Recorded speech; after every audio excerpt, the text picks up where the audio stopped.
여러분, 먹고 마시는 문제는 이 세상 그 어떤 문제보다 중요하고 시급한 문제죠.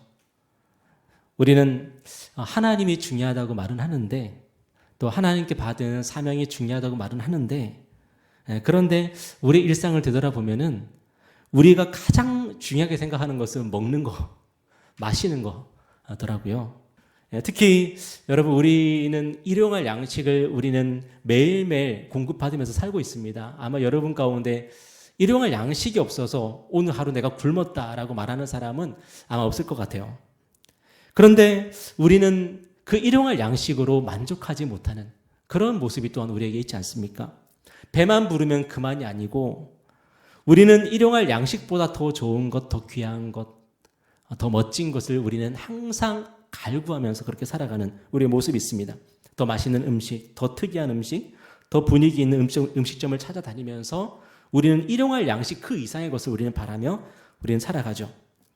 여러분, 그런데 우리가 왜 그렇게 살아가고 있을까? 결국은 우리는 일용할 양식으로 만족하지 못하고 있기 때문 아니겠습니까? 매일매일 우리 밥상에 올라오는 그런 우리의 식사를 보면서 우리가 먹는 그 음식을 보면서 이것으로는 만족할 수 없는 그 우리 마음 때문 아니겠습니까? 여러분, 음식만 그렇겠습니까? 우리의 삶의 모든 부분이 다 마찬가지 아닐까요? 우리가 가지고 있는 것에 우리는 만족하지 못하고, 우리가 살고 있는 곳에 만족하지 못하고, 우리가 타고 다니는 것에 우리는 만족하지 못하고, 항상 더 많은 것을 바라고 더 좋은 것을 우리는 바라면서 그렇게 살고 있지 않습니까? 우리의 마음 가운데는 항상 더 하는 그런 마음이 우리에게 있거든요. 채워지지 않는 그런 마음이 있는 거죠. 그런데 오늘 본문을 보면은 예수님은 우리가 갈구하는 바로 그 음식, 정말로 우리를 충분히 만족하게 할 만한, 충분히 채워줄 만한 바로 그 음식을 드시고 계셨어요. 그 음식은 우리 주님을 만족하게 할 만큼 풍성하고 맛있는 음식이었어요. 여러분, 그 음식은요, 오늘 본문을 보면은 제자들도 몰랐던 음식이에요. 제자들조차도 그 음식이 뭔지 몰랐는데 우리 예수님만 혼자서 그 맛있는 음식을 드시고 계셨어요. 여러분, 그 음식이 무엇이었을까요? 우리 주님이 만족할 정도로 이 세상 최고의 음식, 그 최고의 식사는 무엇이었을까요? 바로 하나님의 뜻을 행하고 그것을 이루는 것이었대요. 오늘 34절에 보니까 한번 다 같이 읽어볼까요? 시작. 예수께서 이르시되 나의 양식은 나를 보내신 이의 뜻을 행하며 그의 일을 온전히 이루는 이것이니라. 조금 전까지 우리 주님은 어떤 상태였냐면 유대에서 사마리아까지 그 먼 여정길을 걸으셨기 때문에 얼마나 배고프고 얼마나 목이 마르고 얼마나 피곤하셨는지 몰라요. 그런데 지금 우리 주님은 그 배고픔과 목마름과 그 피곤함을 다 잊어버리셨어요. 우리 주님은 이제 새 힘을 얻으셨어요. 그 힘이 어디서 났을까? 우리 주님이요, 하나님의 뜻대로, 아버지의 뜻대로 수가성의 그 우물가에 그 한 여인을 찾아 만나시고 그를 구원해내시는 그 아버지의 뜻을 이루심으로 말미암아 우리 예수님의 허기가, 배고픔이 채워졌던 거예요. 여러분, 오늘 저와 여러분 안에 해결되지 않는 배고픔이 있다면 그 원인은 무엇일까요? 그 배고픔과 허기는 이 땅의 것으로는 해결될 수 없다는 겁니다. 이 땅의 것으로는 해결될 수 없다는 겁니다. 그런데 우리는 바보같이 어떻게 살아요? 이 땅의 것으로 나의 허기를 채울 수 있을 거라고 생각하고 나의 배고픔을 채울 수 있을 거라고 생각하고 자꾸만 찾아다니는 거예요. 여러분, 그런데 오늘 우리 주님이 우리에게 뭐라고 말씀하시는 것 같아요? 우리가 하나님의 뜻을 행하면, 그리고 그것을 이루면 우리의 배고픔이 채워진다고 말씀하세요. 마태복음 4장을 보면은 마귀가 예수님을 시험합니다. 그때 마귀가 가장 먼저 예수님을 공격하는 그 주제가 뭐였습니까? 예수님의 배고픔이었어요. 마태복음 4장 3절에 보니까 시험하는 자가 예수께 나와서 이르되 네가 만약 하나님의 아들이거든 명하여 이 돌들로 떡덩이가 되게 하라. 여러분, 악한 마귀는 별명이 뭐냐면 시험하는 자예요. 그의 목표는 우리가 하나님을 의심하게 만드는 거고, 우리가 하나님의 사랑 안에 거하지 못하게 만드는 거고, 우리가 하나님을 의심하기 때문에 하나님을 불순종하게 만드는 거. 이게 마귀의 목표입니다. 에덴 동산에서 하와한테도 그렇게 했고, 그렇게 의로웠던 욥에게도 그렇게 했습니다. 그리고 오늘 저와 여러분을 넘어뜨리기 위해서 마귀는 우리를 시험하기 위해서 온갖 수단과 방법을 가리질 않습니다. 그렇기 때문에 우리 예수님이 명령하신 대로 우리는 어떻게 해야 됩니까? 시험에 들지 않게 기도해야 되는 거죠. 악한 마귀가 여러분을 노리고 있기 때문에 우리는 시험에 들지 않게 기도해야 되는 거죠. 여러분, 그런 마귀에게 우리 주님이 뭐라고 대답하셨어요? 예수께서 대답하여 이르시되 기록되었으되 사람이 떡으로만 살 것이 아니요 하나님의 입으로부터 나오는 모든 말씀으로 살 것이라 하였느니라 하시니. 여러분, 예수님은 하나님의 아들이시죠. 능히 돌을 떡으로 만들어 드실 수 있는 분이시죠. 그런데 왜 주님이 그렇게 하지 않으셨을까? 우리 주님이 참을성이 너무 많으셔서. 역시 우리 주님은 하나님의 아들이시오. 와, 그 배고픔을 그렇게 잘 견디시다니. 우리 예수님은 정말 하나님의 아들이셔. 그러니까 악한 마귀 그 유혹을 이겨내셨잖아. 우리는 그렇게밖에 생각하지 않죠. 그런데 그게 아니었어요. 우리 예수님이 그 마귀의 유혹을 물리칠 수 있었던 이유는 뭐냐면 떡보다 더 좋은 음식이 있다는 걸 아셨기 때문이에요. 그게 뭐냐면 바로 하나님의 말씀이라는 거예요. 하나님의 말씀. 여러분, 우리 주님은 완전한 하나님이시면서 동시에 완전한 인간이십니다. 그래서 우리 주님은 우리와 똑같이 배고프시고 똑같이 목마르신 분이셨어요. 여러분, 정말 허기질 때 있으시잖아요. 정말 배고프실 때 있으시잖아요. 여러분, 그거 우리 주님도 똑같이 느끼신 분이셨어요. 그런데 우리 주님도 우리와 똑같이 음식을 통해서 물을 통해서 그 문제를 해결하셨어야 되는데, 그런데 우리 주님은 그 음식이나 물을 통해서 공급받는 기쁨보다 더 큰 기쁨이 있다는 걸 아셨어요. 그게 뭐냐면 바로 하나님의 말씀에서 오는 기쁨이었어요. 하나님의 말씀대로 행하는 기쁨, 하나님의 말씀을 이루는 기쁨. 내가 악한 마귀에게 시험을 받는 자리고 마귀의 유혹을 받는 자리고 그 유혹과 시험을 내가 이겨야 되는 그 자리라면, 그것이 하나님이 나에게 주신 명령이라면 그 명령대로 행하는 것, 마귀를 이기는 것, 마귀의 시험과 유혹을 물리치는 것, 우리 예수님에게 그것은요, 이 세상 그 어떤 음식보다도 값지고 맛있고 풍성한 음식이었어요. 우리 예수님은 그것을 드시고 계셨기 때문에 돌을 떡으로 만들 필요가 없었던 거예요. 오늘 우리에게 필요한 기쁨은 뭐죠? 여러분, 무엇을 드시면 정말 기쁘실 것 같습니까? 얼마나 우리가 먹으면 기쁠 것 같습니까? 오늘 하나님께서 우리에게 말씀하십니다. 우리가 기쁘지 않다면, 우리가 기쁨을 잃어버리고 살고 있다면 그 이유는 하나님의 말씀에서 멀어졌기 때문이라고 말씀하십니다. 그리고 우리가 하나님의 말씀을 읽고 묵상하고 그것을 행할 때에 우리의 잃어버린 기쁨을 회복할 수 있을 것이라고 우리에게 말씀하십니다. 시편 1편에 이렇게 말씀하고 있습니다. 복 있는 사람은 악인들의 꾀를 따르지 아니하며 죄인들의 길에 서지 아니하며 오만한 자들의 자리에 앉지 아니하고 오직 여호와의 율법을 즐거워하여 그 율법을 주야로 묵상하는도다. 그는 시냇가에 심은 나무가 철을 따라 열매를 맺으며 그 잎사귀가 마르지 아니함 같으니 그가 하는 모든 일이 다 형통하리로다. 여러분, 성경은 어떤 사람이 복 있는 사람이라고 말씀하고 있습니까? 매일매일 맛있는 음식을 먹는 사람입니까? 아니죠. 성경은 하나님의 말씀을 즐거워하는 사람이 이 세상에서 제일 복된 사람이라고 말씀합니다. 그 말씀을 주야로 묵상하고 그리고 그 말씀대로 행하고, 그래서 철을 따라 그 말씀의 열매를 맺는 그 인생이 이 세상에서 가장 복되다고 말씀합니다. 여러분, 혹시 인생을 살면서 하나님의 말씀을 묵상할 때 그 말씀이 주는 기쁨을 여러분 맛보신 적 있으십니까? 여러분, 그 기쁨을 놓치지 마십시오.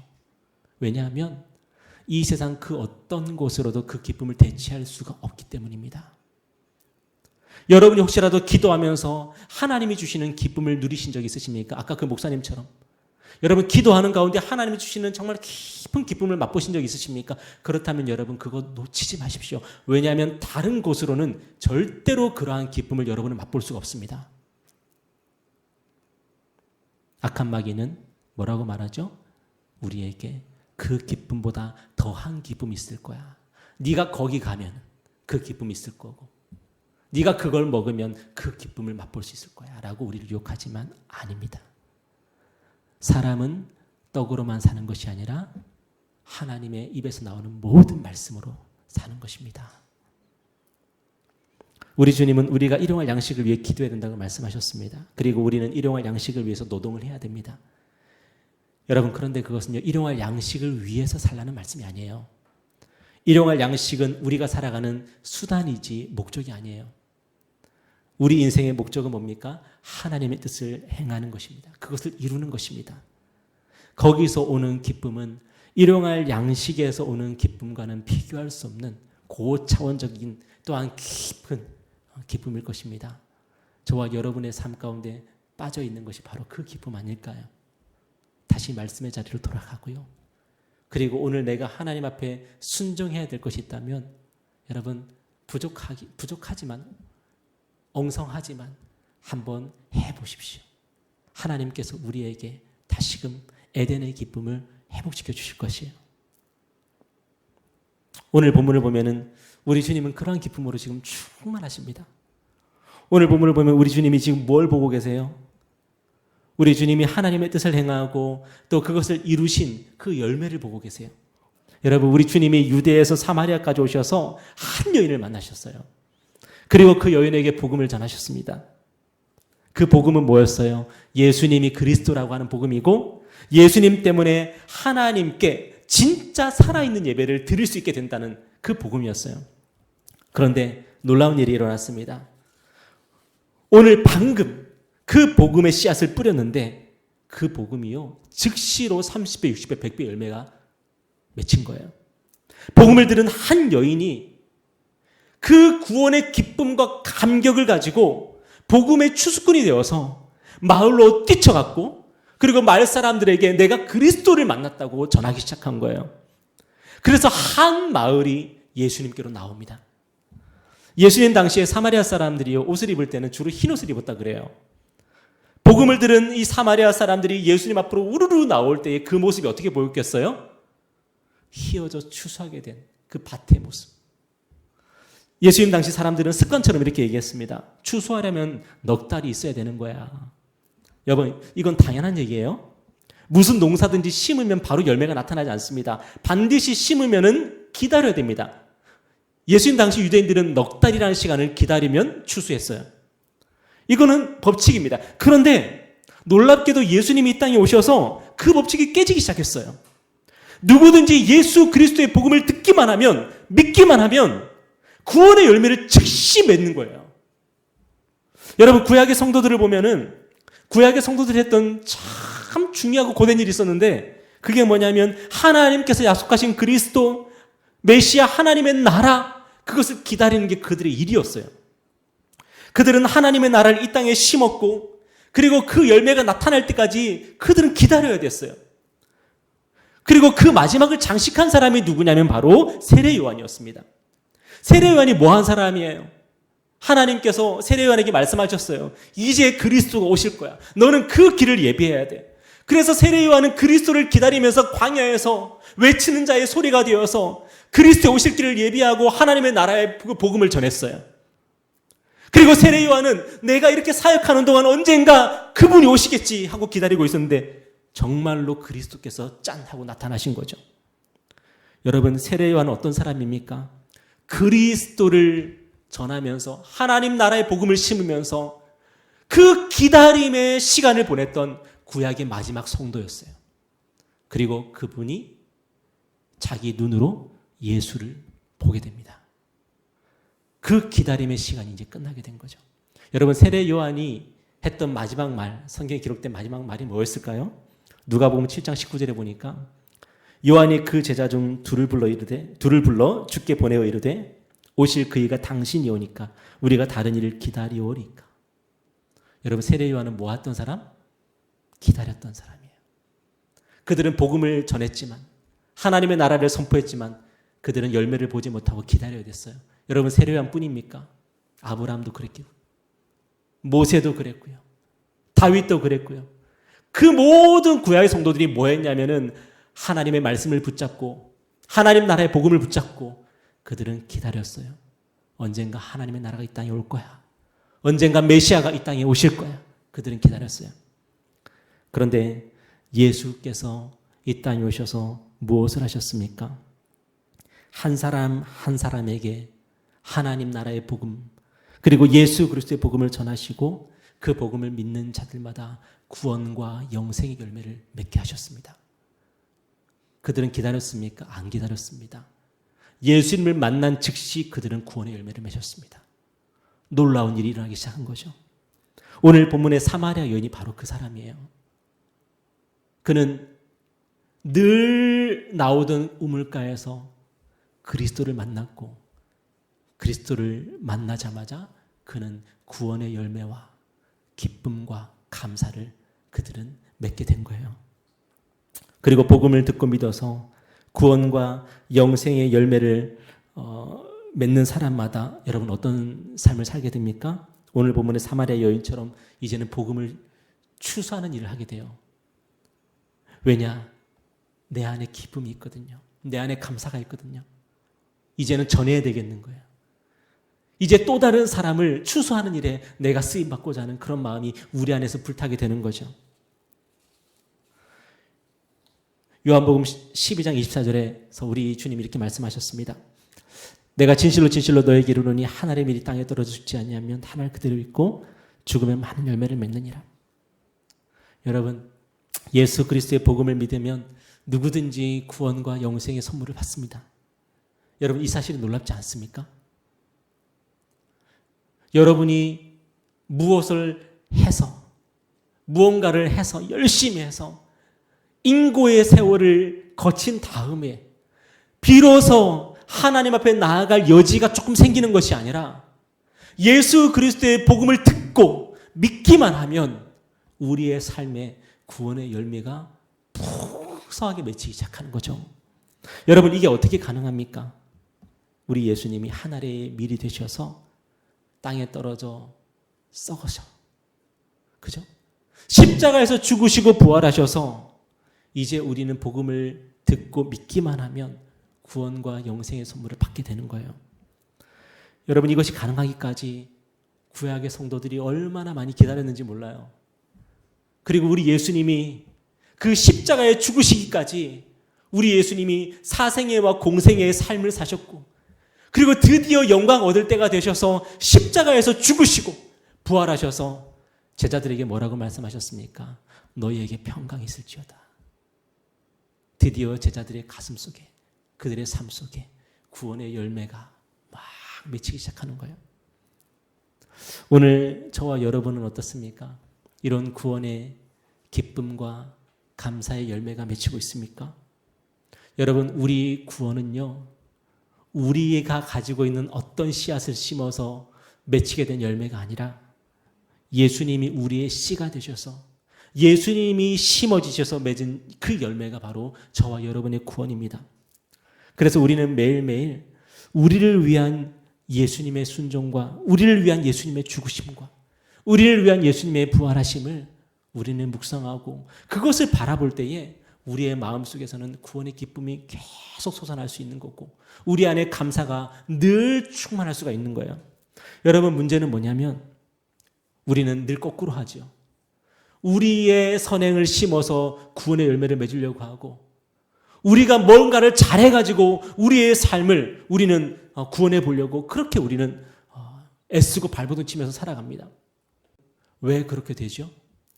예수 그리스도를 통해서 나의 구원을 경험하고 예수 그리스도를 통해서 나의 구원의 기쁨과 감사를 맛보는 것이 아니라 설교자면 나의 설교를 통해서 그걸 맛보려고 하고 여러분이 직장인이면 여러분의 연봉을 통해서 그것을 맛보려고 하고 내 삶에 내가 뭔가를 잘해서 내가 다른 사람보다 뭔가 훌륭하게 잘 해내서 그것으로 우리가 스스로 영광을 받으려고 하고 스스로를 구원하려고 하고 여러분, 신앙생활 하면서 와, 하나님께서 나에게 은혜를 주셨다. 여러분 언제 그렇게 고백했습니까? 여러분의 일이 잘 풀릴 때 그렇게 고백하지 않았어요? 내 일이 잘 풀리면 하나님이 나를 도우시는 것 같고 하나님이 나에게 은혜를 베푸시는 것 같은데 내 일이 잘 안 풀리시면 하나님이 별로 나를 안 도와주시는 것 같아요. 여러분, 왜 그런 느낌이 들까요? 우리를 구원하는 그 씨앗을 내 것으로 만들기 때문에 그래요. 내 것으로 자꾸만 심으니까 잘 안 나요. 안 나면 좌절하고 뭔가를 심었는데 와, 대박이야. 그러면은 우와, 이것이 바로 구원의 기쁨과 감사인가? 라고 생각을 하게 되죠. 여러분, 다 아닙니다, 여러분. 여러분이 뭔가를 잘했을 때도 여러분은 예수님 앞에 나와서 겸손할 수 있고, 여러분이 뭔가를 못했을 때도 여러분은 예수님 앞에 나와서 위로를 받을 수 있는, 그것은 뭐냐면 예수님이 저와 여러분의 구원이 되시고 예수님이 저와 여러분의 감사의 이유와 조건이 되신다는 겁니다. 여러분의 삶의 조건은 오늘 무엇이 되고 계십니까? 여러분이 하는 일이 조건이라면 여러분은 인생 가운데 늘 롤러코스터를 타면서 살아가게 될 것입니다. 여러분의 일이 성공하지 못하면 절대로 여러분은 기뻐하지 못할 것이고 감사하지 못할 것입니다. 그런데 예수님이 나의 구주가 되시면, 내가 예수를 믿어서 내가 하나님의 자녀가 되었다는 그 사실을 묵상하면, 여러분이 예수 그리스도를 믿어서 하나님의 나라에 들어가게 되었고, 들어오라 지성소로 오라. 무엇 때문에? 내가 뭔가를 잘해서가 아니라 어린 양의 보혈로서. 그 어린 양의 보혈로서 하나님께서 여러분을 하나님의 지성소로 초청하셨다는 그 사실을 여러분 믿으며 살면, 우리는 일이 잘 될 때나 못될 때나 우리의 마음속에 기쁨을 잃어버리지 않을 수 있고요, 감사를 잃어버리지 않는 그런 인생을 우리는 살아갈 수 있을 것입니다. 여러분, 우리의 인생 무엇을 심느냐, 무엇으로 심느냐가 우리의 인생을 결정합니다. 우리 하나님은 말씀하십니다. 여러분 자신으로 여러분 인생을 심지 마십시오. 여러분 자신이 하는 그 일로서 여러분의 인생 가운데 씨앗으로 심지 마시고, 오직 예수로 여러분의 인생의 씨앗으로 심으시고, 늘 예수로 심어서 여러분의 삶 가운데 구원의 열매와 기쁨과 감사가 날마다 풍성하게 맺히는 그런 복된 삶을 살아가셨으면 좋겠습니다. 내가 만민 중에 오 주께 감사하며 주님을 찬양하리. 열방 중에서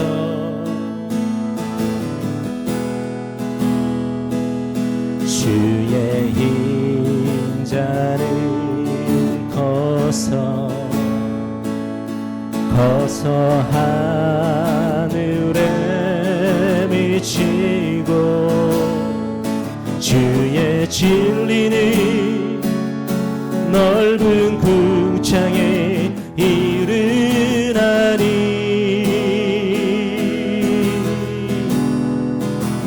하늘 위에 주는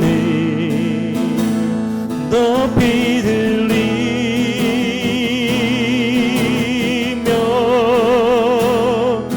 주의 영광은 온 세계 위에.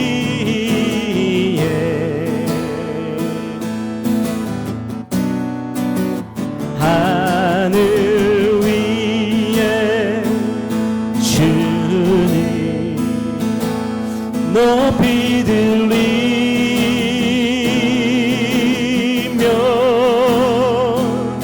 주의 영광은 온 세계 위에.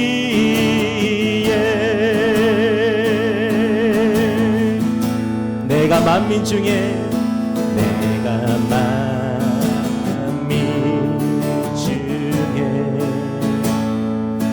오 주께 감사하며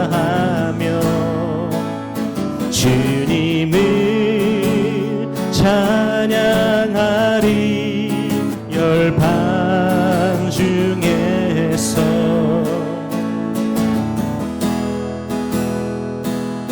주의 인자를 거서 하늘에 미치고 주의 진리는 넓은 궁창에 이르나니.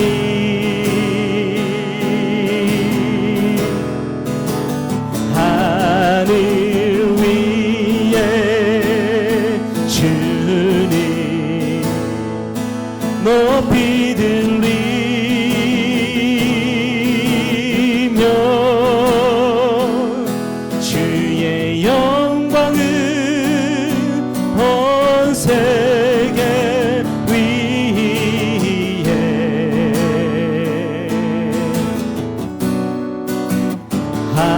하늘 위에 주님 높이 들리며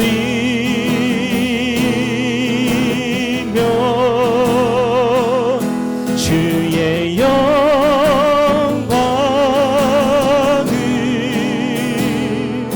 주의 영광을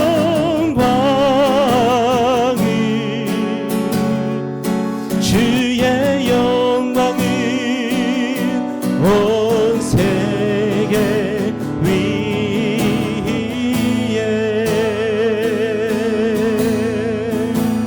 주의 영광을 주의 영광을 온 세계 위에